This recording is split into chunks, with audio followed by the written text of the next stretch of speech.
Le projet Mobiludique vient en fait dans la continuité de la réflexion, de notre raisonnement sur le savoir rouler à vélo.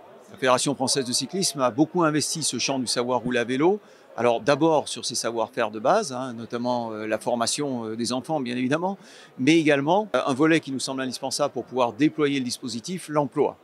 Une fois qu'on a bien lancé ces aspects-là, bien dans la réflexion, on s'est dit qu'il fallait qu'avec d'autres acteurs, en l'occurrence avec des entreprises intéressées par ce secteur-là, on puisse travailler également le volet équipement pour qu'on puisse doter finalement les communes, les collectivités qui le souhaitent, de zones qui permettent de pratiquer l'apprentissage du vélo dans les meilleures conditions et en rapport évidemment avec le savoir rouler à vélo. L'idée, c'est d'avoir des installations sur lesquelles on puisse à la fois faire les cycles d'apprentissage, de savoir rouler à vélo, tels qu'ils sont prévus dans les différents dispositifs, donc de bonne manière, on va dire.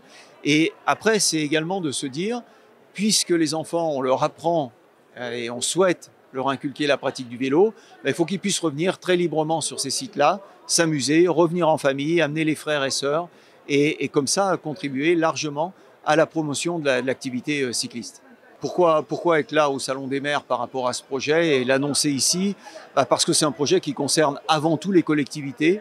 C'est elles qui vont être sollicitées pour pouvoir s'équiper. C'est elles qui peuvent trouver une opportunité dans ce type d'équipement. Et puis, bien sûr, ça vient faire écho au plan d'équipement sportif qui a été annoncé par le président de la République, qui est un plan très ambitieux et dans lequel la Fédération française de cyclisme a proposé quelques équipements, un petit nombre d'équipements, dont justement ces espaces mobiludiques.